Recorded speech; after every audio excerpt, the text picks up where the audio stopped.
Ouais. Oh oui, si tu veux. Parce que tu manques une personne tout à l'heure, c'est pour ça que j'ai... Non, apparemment, il y a quelqu'un. Non, ça y est, on est au WC, c'est bon? On est revenu. Vas-y, allez. Si le comte Léon n'avait pas le droit de parler, moi j'ai le droit. Alors donc, Daniel m'a demandé, je lui parlais de la médecine, et le but de la médecine selon Hippocrate, avoir dans les maladies deux choses en vue, être utile ou de moins pas nuire. C'est assez dangereux. Hein. Et la médecine, à la fois art et science, progresse lentement au fur et à mesure des découvertes faites par la foule monstrueuse et innombrable de ceux qui ont contribué à construire l'édifice. Et pourtant la médecine plusieurs fois millénaire, et la médecine prévédique, qui est plus de 2000 ans avant Jésus-Christ, en est le véritable témoin. À tel point, c'est qu'on pourrait faire cette méditation de Sambide Charaka, qui était un médecin très ancien de la médecine prévédique, écrivait à l'époque que l'exercice de la médecine n'est jamais vain. Il procure parfois de l'argent, d'autres fois des mérites religieux, quelquefois la renommée, et en certaines circonstances, l'opportunité d'apprendre quelque chose. Il disait également, de deux sortes, en vérité, sont les médecins. Les uns sont compagnons de la vie et détruisent les maux, les autres sont compagnons des réseaux et détruisent la vie. On ne peut pas dire mieux, finalement la médecine n'atteindra son âge adulte qu'au début du XIXe siècle. Certes, à la Renaissance, en s'affranchissant de certaines personnalités rétrogrades, d'autres plus clairvoyantes, suremployaient leur raisonnement à la recherche médicale scientifique et amenant, si vous voulez, à la connaissance déjà de l'anatomie, et par un enchaînement logique au XVIIe et XVIIIe siècle, voit naître la physiologie issue de la découverte fondamentale de la circulation sanguine. Mais il faudra attendre quand même 150 ans, c'est-à-dire avec Lavoisier, pour avoir le second des grands mécanismes humains, c'est-à-dire la respiration. Entre-temps, il ne faut pas oublier qu'il y a eu la découverte de l'électricité, qui ont permis à Galvani et à Volta d'aborder les grands principes de fonctionnement neuromusculaire, et à Bichat de jeter les bases d'une physiologie générale, certes imparfaite, mais déjà bien quantifiée au niveau des mesures. Et pour sa part, Léopold Auenbrugger imagina en 1761 une chose qui est passée absolument, disons, indifférence, c'est la méthode de percussion thoracique. Et percussion thoracique qui a été utilisée pendant tout le 19e siècle et une bonne partie même du 20e siècle, si je le crois, en même temps. Parce que moi, on l'utilisait assez fréquemment. Et puis, celui qu'on pourrait qualifier également de bienfaiteur de l'humanité, c'est, je veux dire, Édouard Jenner, celui qui a inventé la vaccination. Alors, malgré ces progrès, à la fin du XVIIIe siècle, la médecine laissait à désirer très sérieusement. Et tout restait à faire. Et pour mieux comprendre, si vous voulez, l'ampleur du travail à accomplir, il faut se rappeler que la vieille faculté s'obstinait fermement à garder un enseignement régi par un règlement vieux de plusieurs siècles, modifié seulement en 1751. Ce document rédigé avec un luxe de détails et qui dénotait le souci de ne laisser aucune place à l'improvisation, ce régime des études médicales, fixé une bonne fois pour toutes, était bloqué par des rites immuables, figés dans un conformisme intransigeant, comme si rien ne devait infléchir le mouvement. La vieille faculté a donc mis beaucoup d'opiniâtreté à obscurcir, je dirais bien à obscurcir, et à garder les quatre humeurs de l'organisme. Les quatre humeurs, c'est-à-dire le sang, la pituite, la bile jaune et la bile noire, ou ce qu'on pouvait dire humeur mélancolique. Et on y avait ajouté quand même 5 classes. Les pyrexies, c'est-à-dire les fièvres, les phlegmosies ou irritations, les hémorragies, les névroses et les lésions organiques. Mais ces lésions organiques, alors c'est un peu un fourre-tout. On y met toutes les affections affection sans fièvre, avec localisation. Ce que je vous l'ai dit, c'est un véritable fourre-tout où on ajoute les atteintes cardiaques, les cancers, sans préciser lesquels, les humeurs bénignes, l'hydropisie, la lithiase, c'est-à-dire la pierre ou le sable, l'hépatite ou urinaire, et inattendu, on y inclut le scorbut, chose assez particulière.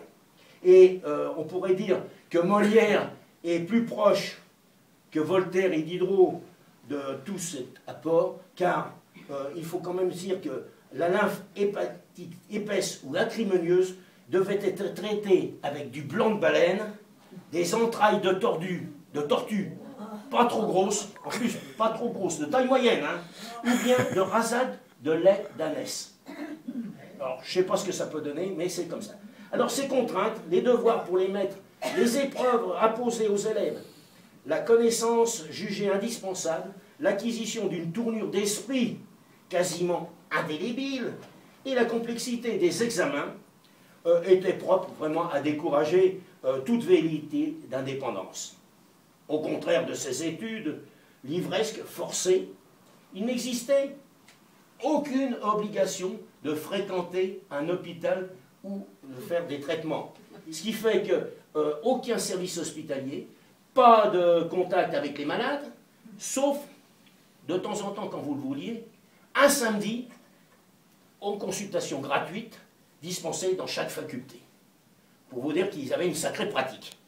Alors ces aperçus donnent une idée de la confusion qui régnait à la veille de la Révolution. Du reste, une bonne formule d'un Danois reflète bien cette situation. Nous n'apprenons rien d'autre en médecine qu'à prononcer les mots qui, pris isolément, sonnent souvent assez bien, mais pris ensemble, ne veulent rien dire du tout. C'est vraiment affirmer et prouver que l'enseignement pompeux, archaïque et le latin masquent vraiment l'essentiel qui est ailleurs.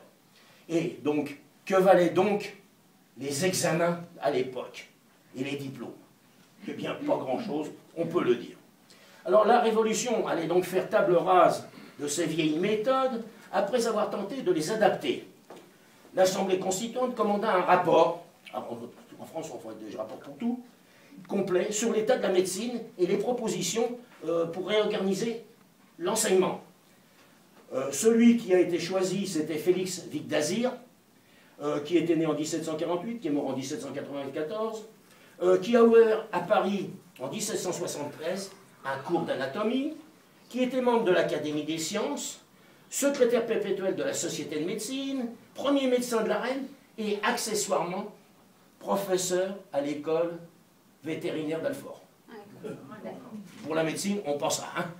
C'est pas que ce soit pas compliqué la médecine vétérinaire, mais enfin quand même. Il se présente, il a le courage, alors évidemment, il a le courage de présenter le 15 novembre 1790 un véritable réquisitoire témoignant d'une grande lucidité. Enseignement médical vicieux et nul. Maître mal choisi, étudiants sans conscience des devoirs qui leur incombent. De plus, avec courage, Vic d'Azir propose des collèges de médecine dont les professeurs seraient nommés après concours. De nouvelles chaires seront créées d'hygiène, de médecine judiciaire et surtout de médecine et de chirurgie clinique. Et enfin, l'uniformisation des diplômes des médecins et des chirurgiens. Malheureusement, comme toujours, ça a été jugé trop audacieux et il a été refusé. Alors, devant cette inertie, qu'est-ce que vous voulez? La Convention vota le 8 août 1793 la suppression de toutes les académies, dirigeants. Et on a fait la dissolution et la fermeture de toutes les facultés, dont la médecine également. Ce qui fait que la médecine, comme les autres professions, échappait ainsi à tout contrôle et pouvait être exercée sans diplôme. C'était très bien. Et pourtant, à la Constituante à l'époque, il ne faut quand même pas oublier qu'il y avait quand même 26 médecins, dont un certain Guillotin. Il ne faut pas l'oublier. Alors les responsables de la santé publique, finalement, le comprirent et chargèrent de présenter un autre projet, et ils utilisèrent un certain homme qui a eu un grand renom aussi, qui s'appelait Antoine Fourcroy, qui était le répétiteur de Vic d'Azir, et élu suppléant en 93 à la Convention. Il a repris en fait les grandes lignes de son maître et proposa le 7 Frimaire en 3, c'est-à-dire le 27 novembre 1794, un programme dans lequel l'étudiant était invité à dégringoler d'une échelle de bibliothèque pour aller s'asseoir, chapeau sur la tête, au pied du lit du malade, d'où l'expression « peut lire », P-E-U, hein, peut lire, beaucoup voir et beaucoup faire. Alors, comme toujours, ce ne fut évidemment qu'après d'âpres discussions que cette proposition fut acceptée, le 14 Frimaire en 3, c'est-à-dire le 4 décembre 1794. Et les études médicales, prenant une orientation nouvelle, se basant sur 4 principes: la fusion irréversible de la médecine et de la chirurgie, le choix entre elles ne se faisant qu'à la fin du cursus. Ensuite, enseignement pratique visuel et manuel, dispensé obligatoirement dans les seules cliniques hospitalières habilitées. Troisièmement, choix du concours, au concours constituant, à ce moment-là, le test unique de sélection, tant pour les étudiants que pour les enseignants, et valeur universelle du diplôme, docteur, qui soit de médecine ou de chirurgie. Et les étudiants auraient le choix entre 3 écoles de santé, Paris, Montpellier ou Strasbourg, au lieu de 24 sous la royauté. Et leur enseignement comportait 3 étapes. Alors, les commençants, c'est-à-dire la première année, dont les cours portaient sur l'anatomie, la physiologie, la chimie médicale et la pharmacie. Puis, on continuait dans l'année avec la physique médicale, l'hygiène et enfin un stage de 4 mois à la clinique chirurgicale, ce qui n'était quand même déjà mieux. Et puis, les commencés, c'est-à-dire la deuxième année, étudient toujours l'anatomie, la physiologie, la chirurgie médicale, la médecine opératoire. Et là, on fait quand même des exercices d'anatomie qui sont au programme. Et puis, vers l'été, la matière médicale, les accouchements, des exercices de bandage, d'appareillage, plus un stage de clinique médicale. Il est prévu une fréquentation de l'hôpital plus assidue et un emploi au service des malades. À Paris, cela se passe à l'hôpital de la Charité. Alors après, vous avez les avancées, c'est-à-dire la 3e année, et qui reprennent toujours l'anatomie, parce que, je vous répéterai pourquoi tout à l'heure, la chimie médicale et la médecine opératoire. Mais cette fois, avec exercice libre pendant les 6 mois de l'hiver. Et pendant l'été, ils reprennent la pathologie externe et interne, les accouchements, et toute l'année, ils suivent des stages à l'hospice de l'école.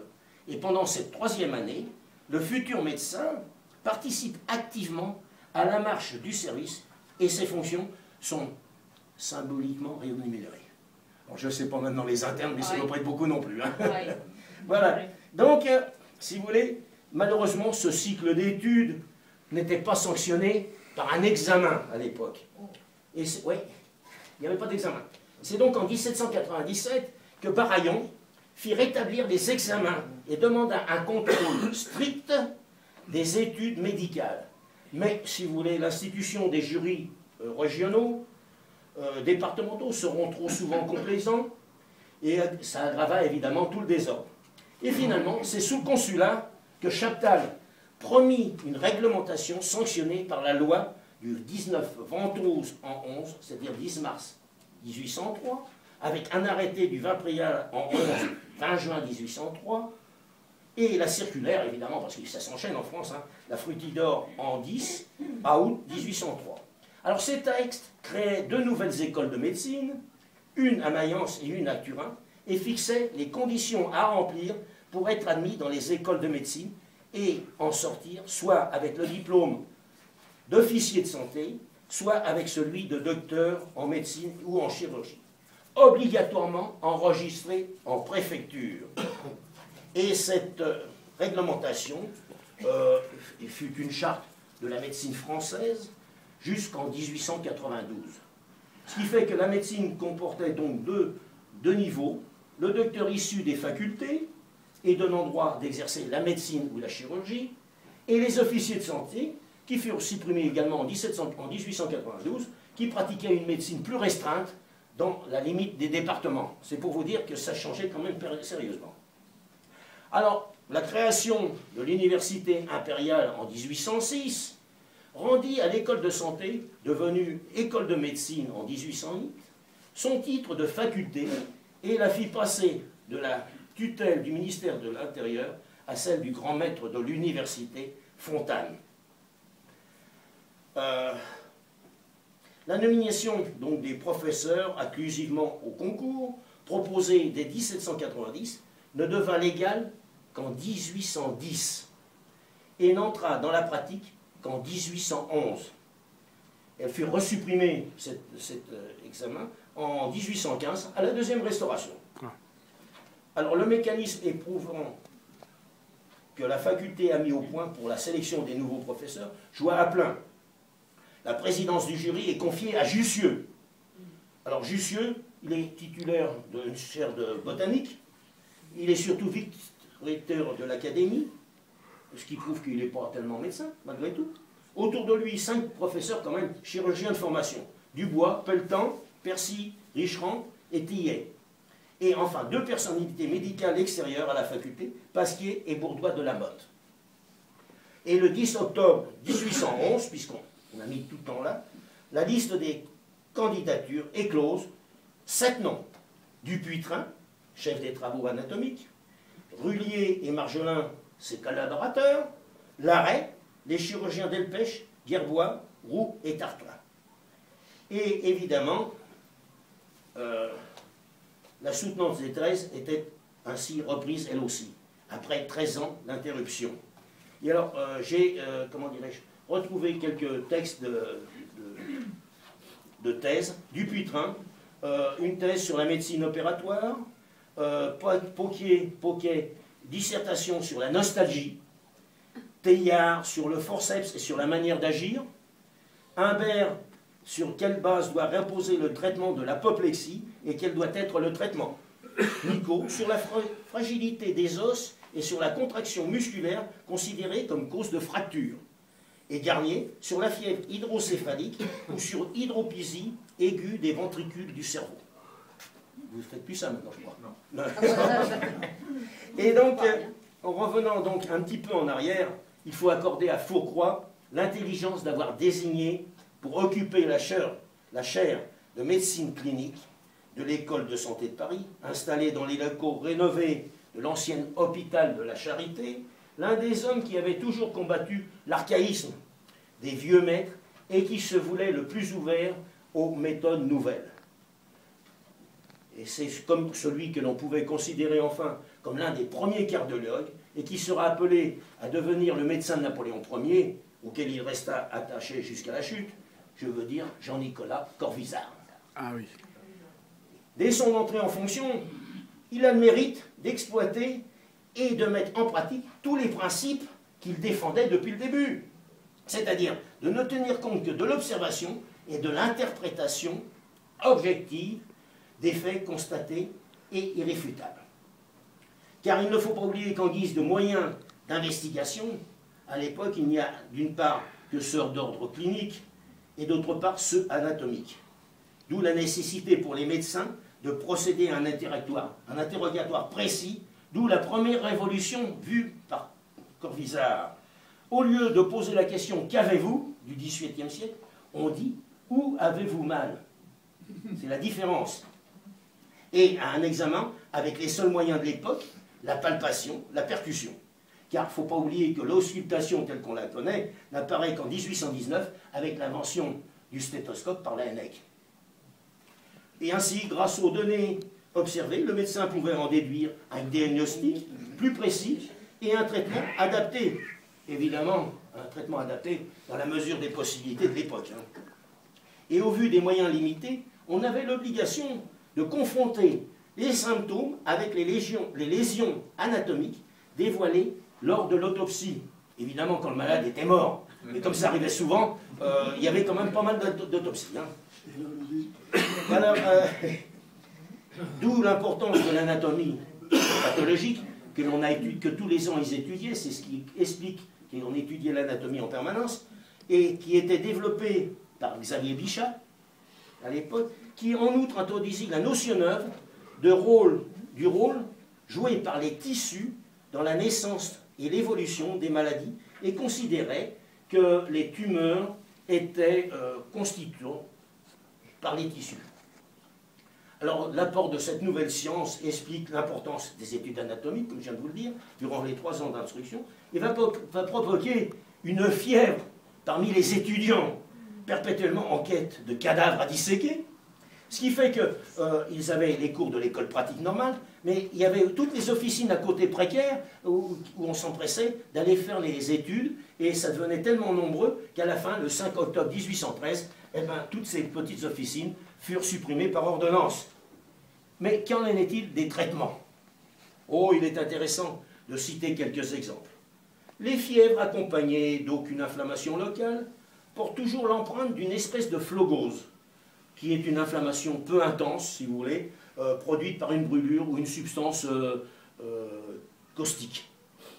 Et générale, qu'il est indispensable d'abattre par les antiphlogostiques généraux avant de songer aux évacuants. Lorsqu'il règne la synoque putride ou vermineuse, et la synoque, c'est une fièvre plus forte mais éphémère, mais qui se termine au bout d'une semaine environ. Voilà. Vous en savez autant que moi. Et elle est accompagnée dès les premiers jours d'un affaissement marqué. La plus petite saignée serait funeste. Alors les purgatifs, plus ou moins aiguisés, l'oxycrat c'est un mélange d'eau et de vinaigre, les épistantiques, le camphre, le quinquina sont les moyens les mieux indiqués.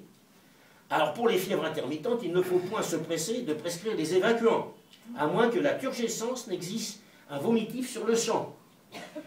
On se contente de donner une décoction de racines chicoracées, de patience animée avec le sel cathartique, oui, ou avec le tartrique acidulé de potasse. Après l'usage des décoctions apéritives, l'emploi du quinquina est plus sûr, pour vous donner que ça devait être très bon, hein, tout ça. Et alors, pour les fièvres arthritiques, peu de saignée, beaucoup d'eau, de veau, de poulet ou de grenouille, du petit lait, des émulsions, la décoction de casse et de tamarin, et en lavant. Les pleurésies, alors elles, c'est sur le point de côté, ne diminue pas sensiblement, que la respiration est pénible.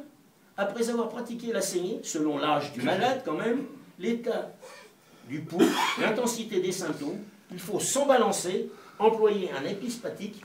On peut sans danger administrer un vomitif ou pleurétique qui ont la nausée. Et on pouvait quand même obvier à beaucoup de ces choses d'affection catarrhale en faisant usage habituel d'une chemisette de flamel à porter carrément sur la peau.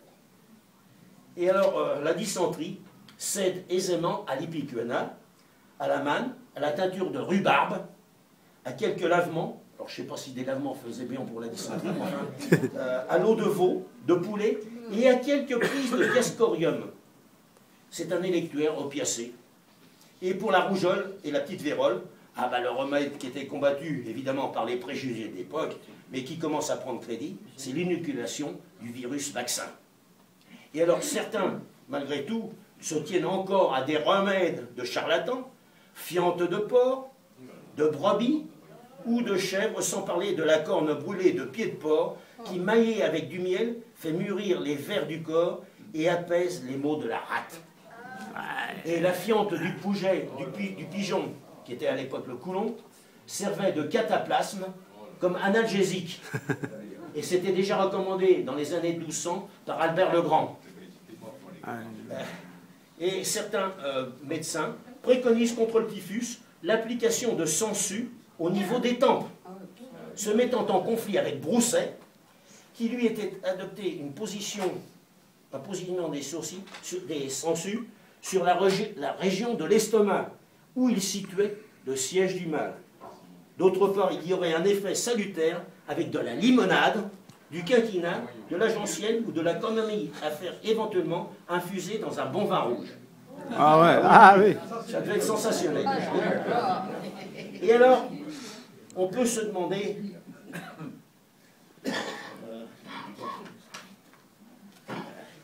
Et n'oublions pas l'usage donc de ces sangsues. Du reste, puisqu'on est en 1815, Waterloo, peut-être à son manque que Napoléon perdit la bataille de Waterloo. Eh oui, en effet, il souffrait d'une crise aiguë d'hémorroïdes. On le sait, ça, pas de problème. Or, 2 jours avant la bataille, ses médecins avaient perdu les sangsues. Eh oui, et donc c'était pour soulager sa douleur. Et à la place, pour adoucir cette même douleur, on lui avait donné une dose assez forte de l'eau d'alum. Donc il en ressort que les retards successifs des ordres pour l'assaut semblent largement liés à son indisposition. Oh là là.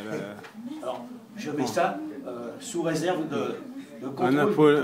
Un Napoléon, enfin, je l'ai retrouvé 2-3 fois dans différentes revues. Et la médecine nouvelle s'apprenant désormais à l'hôpital, il fallait à tout prix supprimer les petits hospices, entreprendre de grands travaux hospitaliers et augmenter le nombre de lits. À Paris, si l'hôtel-Dieu du temps de Henri IV était à la nécessité de l'époque, celui de Louis XVI ne répondait plus du tout à ce qui était nécessaire. Donc, on va construire des hôpitaux, et ce sont des architectes qui vont être chargés de ceci. Pour Paris, il y a Vielle pour la Salpêtrière, la maternité et les enfants trouvés. Chavarot pour la Charité, l'Hôtel-Dieu, Saint-Louis à Montrouge, et puis Scipion-Pègre et son adjoint Perdereau pour les incurables, les vénériens, l'hôpital du Midi et celui de l'Ouest, c'est-à-dire le futur hôpital Necker. Commencé sous la Convention, ce programme sera terminé en fait que sous l'Empire, et tous les architectes devaient suivre la remarquable instruction du Cathars Pluviose en 2, du 2 janvier 1794, dont on peut se demander si elle fut réellement observée et appliquée. Car au cahier des charges, pas d'angle, pas d'espace mort, un cube d'air suffisant pour chaque malade, des moyens mécaniques d'aération, vasistas, ventouses, cheminées, poêles avec trompe à air et pancas. Pancas, ce sont des cloisons qui étaient accrochées au mur, au plafond, et qui étaient actionnées par des cordes de façon à servir de ventilateur. Et puis des moyens chimiques de destruction des miasmes à l'aide de salles de fumigation. Et le plus grand soin devait être accordé aux salles de bain, aux crachoirs, aux chaises percées, aux latrines et aux salles d'opération, qui devaient être quand même séparées des autres locaux, ce qui était déjà pas mal. Cependant, la première révolution dès 93 est d'interdire les anciens lits contenant plusieurs malades. Chaque malade devait avoir le sien. Des lits en fer à roulettes de cuivre furent mis en service à l'hôpital des cliniques, puisqu'on disait à l'hôpital des cliniques à l'époque, et en 1799 seulement ça a commencé.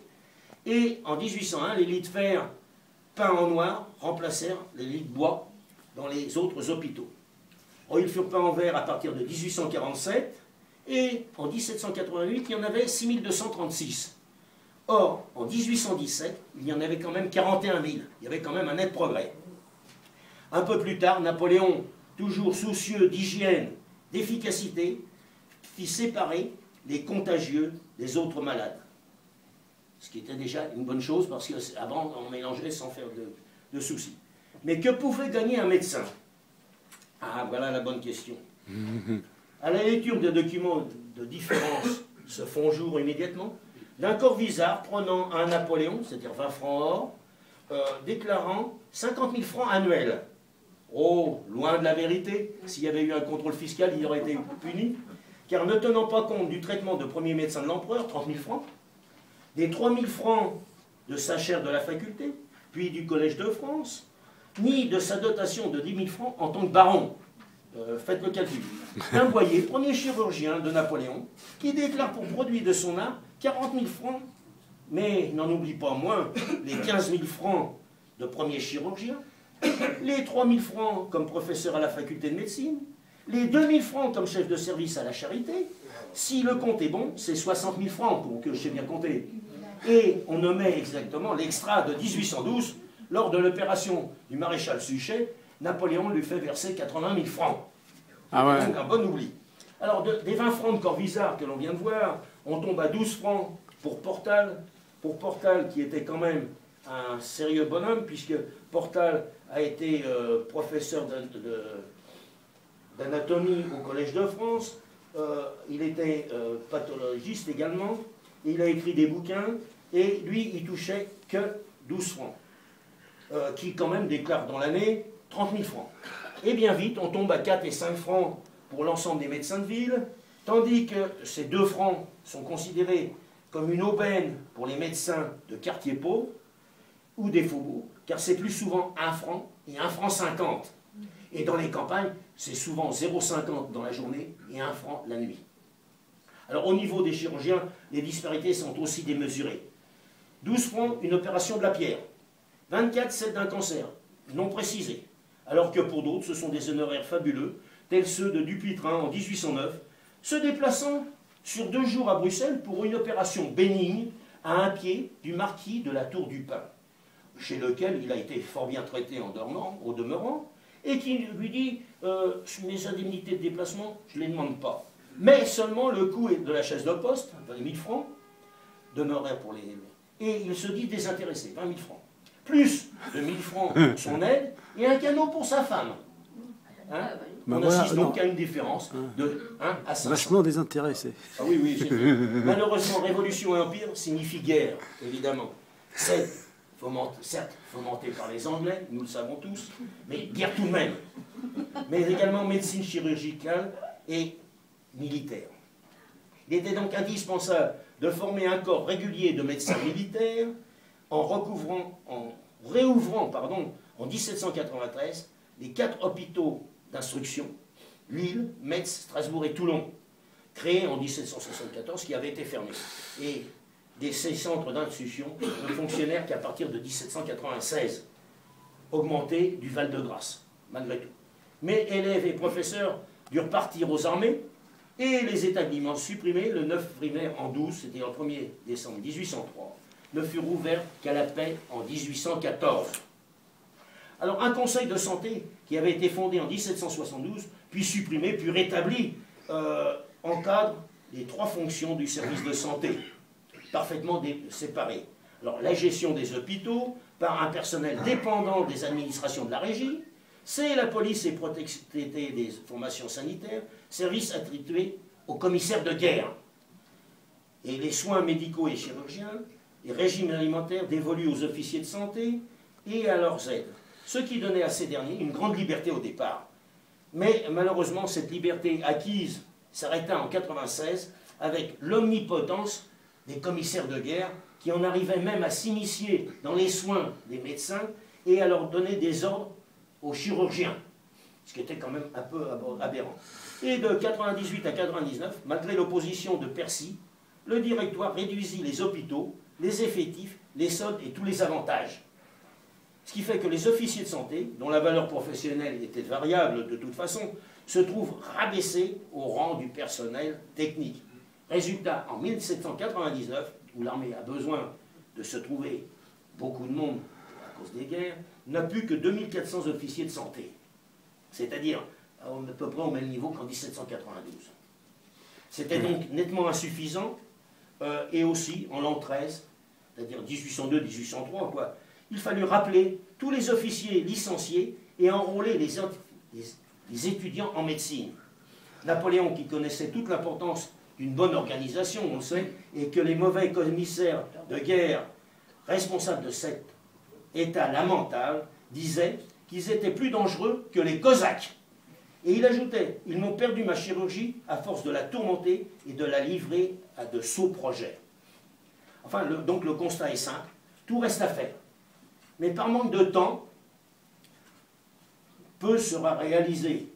Toutefois, une première amélioration, alors que sous l'Ancien Régime, les chirurgiens attendaient que le blessé arrive à eux, avec eux, les nouveaux, ce sont les ambulances qui vont arriver jusqu'aux blessés.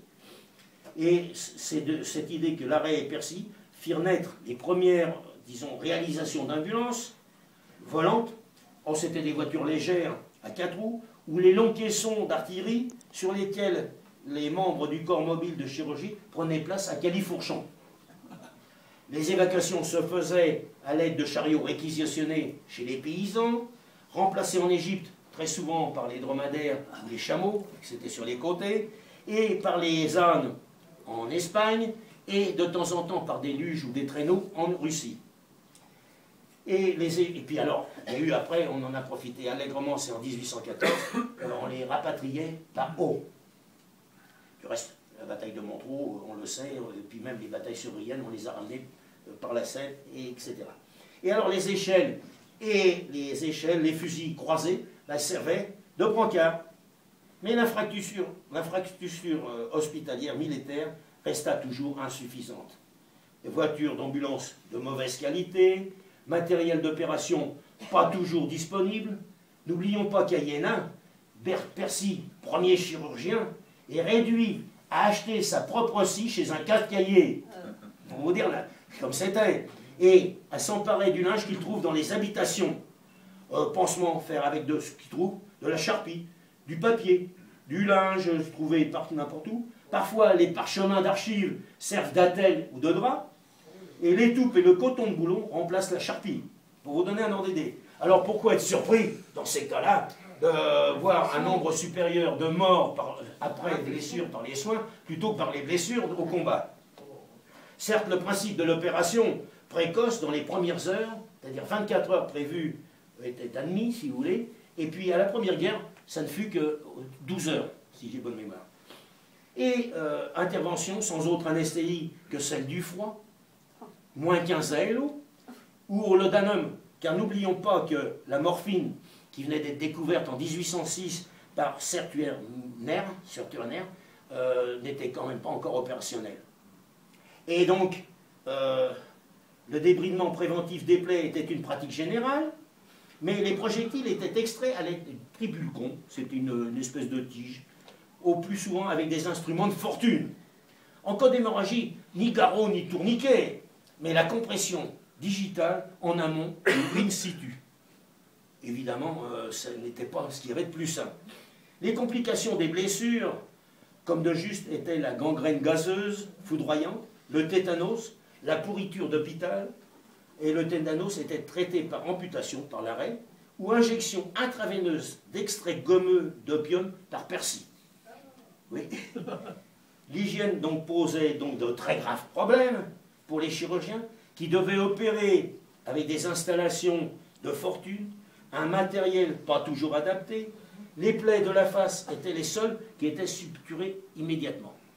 Du reste, pour ceux qui habitent pas loin de Lyon ou qui sont à Lyon, au musée, vous avez la table d'opération de l'arrêt. Hein, si j'ai bonne mémoire. Oui, une des tables. Alors, les plaies de poitrine ouvertes étaient immédiatement refermées en vue de leur transformation en hémothorax fermé. Les plaies pénétrantes de l'abdomen peuvent guérir spontanément par accolement des lèvres à l'épiplomb ou au péritoine pariétal, avec administration quand même d'opium. C'est pas mal. Et donc, tout ça, le chirurgien aurait à recourir à l'amputation le plus souvent possible. Si certains chirurgiens de pacotille n'étaient capables de faire des amputations qu'en saucisson, donnant des gigots coniques et inappareillables, parce qu'il y avait quand même des appareils, dans l'ensemble, les chirurgiens militaires firent progresser la technique. Mais entre l'arrêt et Percy, un problème les opposait. Fallait-il garder un bout d'humérus quand il est sain, grâce à une amputation intradectoïdienne? Sur le plan technique, l'arrêt est le seul à prôner la désarticulation, qui ne demande qu'un minimum de secondes. Toujours pas d'anesthésie, comme je vous l'ai dit. Bien sûr. Il la trouvait plus bénigne que l'amputation du bras. L'opéré étant assis, l'arrêt ouvrait l'articulation par une longue fente externe et ressortait en transfixant un lambeau postérieur, tandis que l'aide comprimait à la main des vaisseaux auxiliaires et ensuite on suturait. Voilà. Alors dans toutes les amputations de jambes, on serait à 4 travers, on devait être à 4 travers de doigts au-dessus de la tubérosité, du tibiaque. Mais on essayait d'éviter l'amputation de la cuisse. Et si besoin, on utilisait un rétracteur pour éviter le moignon conique douloureux. Pour vous dire, c'était quand même affreux. La plupart des amputés du membre supérieur n'étaient pas appareillés. Un petit nombre avaient une prothèse, c'est vrai, de parade, comme le général d'Aboville, dont la prothèse est visible au musée de l'armée. Quant à l'amputation de la jambe, elle était pratiquement réduite à la prothèse de ce segment par un genre de pilon fixe pour marcher, qui était posée sur le genou la plupart du temps, dite prothèse du pauvre. Par contre, la prothèse du riche n'était pas inconnue. Un appareil simple à boutons et à pilon faisait qu'il y avait une flexion qui pouvait se commander. J'avais une cassette pour le projeter, mais comme c'est une cassette, je n'ai pas de code projeté. Alors, devant l'afflux des blessés, les chirurgiens firent des miracles. À Hello, évidemment le 8 février 1807, le froid est si violent que les instruments tombent des mains des élèves chirurgiens qui aident l'arrêt. Celui-ci avait une tâche énorme. Il opère pendant 48 heures sans arrêter. Les blessés sont si nombreux que dans certaines ambulances, un infirmier crie à la rentrée, à droite les bras, à gauche les jambes. Oui. Et pour éviter la gangrène de congélation, on leur applique une friction de neige suivie d'une lotion d'eau de vie. Ah oui, alors, vaut mieux être à notre époque. Cependant, malgré la promptitude et l'efficacité déployée, le nombre de morts par le feu est égalé par celui des blessés qui succombent plus tard à leurs blessures. Et les morts de maladie sont encore plus nombreux que ceux tués sur le champ de bataille ou disparus à la suite de leurs blessures. Alors, sous l'Empire, évidemment, on peut dire qu'il y a Percy, l'arrêt, qui font oublier une partie de leurs collaborateurs, dont Laurent, neveu de Percy, Willaume, bras droit de Percy. Quant à l'arrêt lié au frère Talabert, il tenait compte des avis de Rime. Ce dernier participa à 20 batailles rangées, 17 combats et 5 sièges.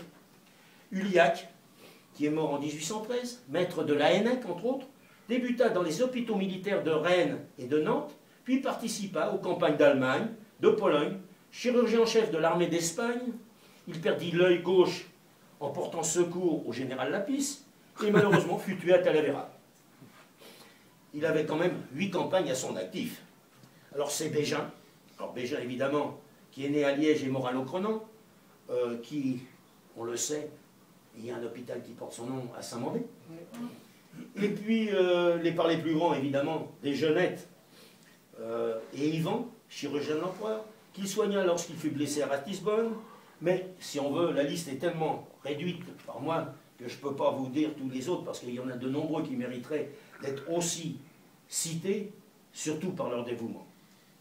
Et alors, en ce début du XXIe siècle, c'est donc une grande mutation, 19e siècle, pardon, qui s'exprime dans l'exercice de la médecine et de la chirurgie nouvelle, d'enseignement,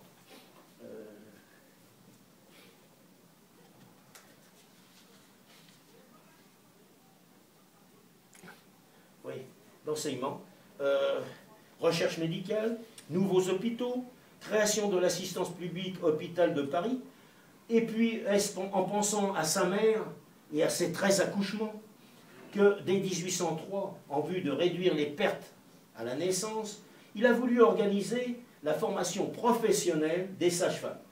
Alors des cours spécifiques sont organisés pour elles dans les hospices de maternité. L'autorisation d'exercer étant en principe réservée uniquement à celles qui avaient passé l'examen. Et en 1806, Napoléon va créer la chaire d'obstétrique, première chaire de spécialité médicale, qui sera attribuée à Baudeloc, qui n'en profitera pas malheureusement longtemps, puisqu'il meurt en 1810. Mais il était tellement renommé qu'il avait accouché le 3e enfant de Marie-Antoinette, qu'il jouissait d'une renommée extraordinaire parce qu'il réussissait pratiquement toutes les césariennes qu'il entreprenait de faire, et Napoléon avait tellement confiance en lui qu'il l'avait désigné comme son médecin accoucheur avant même que Marie-Louise soit enceinte. Et malheureusement, il n'en a pas utilisé. Et puis, deuxièmement, il y a eu 2 sages-femmes quand même qui accédèrent à une notoriété internationale, Marie-Louise Lachapelle et Marie-Anne Boivin. Et puis, il s'occupe aussi du contrôle vénérien des protistés.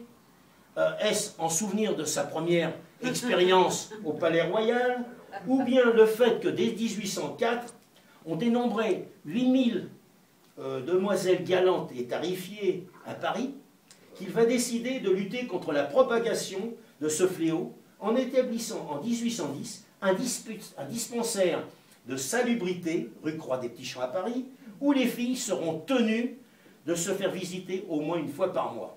Ça a été très difficile de les faire accepter, mais enfin elles l'ont quand même accepté à la fin. Alors ce sont des nouveaux appareillages en même temps, ce sont les vaccinations qu'il a fait généraliser, les ambulances mobiles pour l'armée, les compagnies de brancardage et d'hygiène à laquelle surtout Napoléon, on le sait très bien, tenait beaucoup.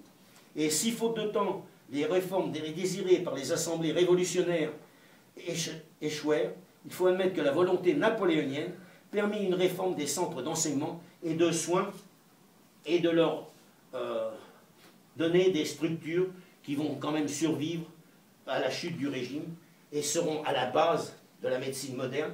Et pour prouver l'intérêt de Napoléon sur ce sujet, sur 22 000 lettres qu'il a écrites, eh bien il y en a à peu près 550 qui ont directement trait aux problèmes de santé. Et pour finir, enfin pour tout à fait finir, je voudrais quand même vous donner une petite note plus agréable. Le premier bébé seringue serait né en 1804. Alors s'il faut en croire, là je suis obligé de le lire parce que s'il faut en croire le docteur Michel Augustin Touret, 1748-1810, directeur et professeur à l'école de médecine, une femme de 25 ans, mariée depuis 4 ans, sans enfant, aurait été fécondée artificiellement. Alors lisons ce qu'écrit le docteur. Avant de procéder à l'opération assez importante, on eut soin de se pourvoir d'une petite seringue d'étain. Il fut pratiqué d'un côté seulement un petit trou d'environ une ligne de diamètre, c'est-à-dire 0,22 mm, et qui fut fermé par un petit bouchon de cire. Un autre petit bouchon semblable fut appliqué à l'orifice qui est au bout de la canule. Cette seringue fut plongée perpendiculairement dans l'eau et chauffée à 50 degrés ré au mur. Les petits bouchons empêchaient l'eau de pénétrer à l'intérieur. Il explique ensuite qu'on s'emploie à porter à son plus haut degré chez la femme le délire du sentiment tout en maîtrisant l'essence de l'homme. C'est quand même bien dit. Hein. Le moment fatidique est enfin arrivé. Saisir rapidement la seringue, l'essuyer, déboucher l'ouverture de la canule, y substituer l'index de la main gauche, et bien précis la main gauche, qui tient en même temps perpendiculaire la seringue, et après écoulement de la semence dans l'instrument, replacer habilement le piston, prendre la seringue de la main droite et l'introduire avec beaucoup de précaution et de délicatesse, pousser vivement le piston, etc., etc. Alors toute cette partie de l'opération a dû être exécutée nécessairement dans un espace de temps très court. Et il ajoute, la femme est accouchée d'un fils qui, par les traits de sa physionomie, ressemble au père et à la mère. Ah, si Joséphine avait vu ça, on aurait pu avoir d'autres choses. Et alors, avant de terminer, je voudrais quand même vous rappeler une petite erreur qu'on fait en France, à cause d'un clampin, je dirais. Emprunté par Rome aux Doriens, le mot caducée désigne la baguette des héros, avec AUTS, hein, un signe de leur fonction. Fonction dévolue dans l'Olympe à Hermès, c'est-à-dire Mercure, protecteur des commerçants, catégorie sociale sans rapport avec celle des médecins. Dieu également chargé d'accompagner l'âme des morts pour les confier aux notonniers des enfers, c'est-à-dire à Charon. Alors, pourquoi la médecine aurait-elle pour symbole le caducée? Rappelons que le symbole de l'art médical, lui aussi emprunté à la mythologie gréco-latine, est la couleuvre d'Épidore, étreignant dans ses spires le bâton d'Asclépios, c'est-à-dire Esculape. Et c'était un insigne, d'abord Esculape, c'est le fils d'Apollon et dieu de la médecine, et insigne figurant déjà sur le sceau de l'université de médecine de Montpellier en 1600. Et que le règlement du 20 Thermidor en 6, c'est à août 1790, adopte comme attribut du service de santé le bâton d'Esculape enlacé par le serpent d'Épidore, légèrement modifié par le règlement du premier Vendémiaire en 24 septembre 1803. En fait, je le dis tout de suite, c'est un cuistre, croyant faire preuve d'érudition, qui introduisit le terme caducée dans la décision ministérielle du 14 juin 1879, concernant l'uniforme du petit état-major de l'école d'application de médecine et de pharmacie militaire. Appellation reprise par tout le monde. Grossière erreur qui se perpétue malheureusement. Et malgré une instruction du 21 juin 1985 relative au patrimoine de tradition des unités de l'armée de terre, dans laquelle la note numéro 8, à la suite de la description de l'attribut du service de santé, est rédigée ainsi.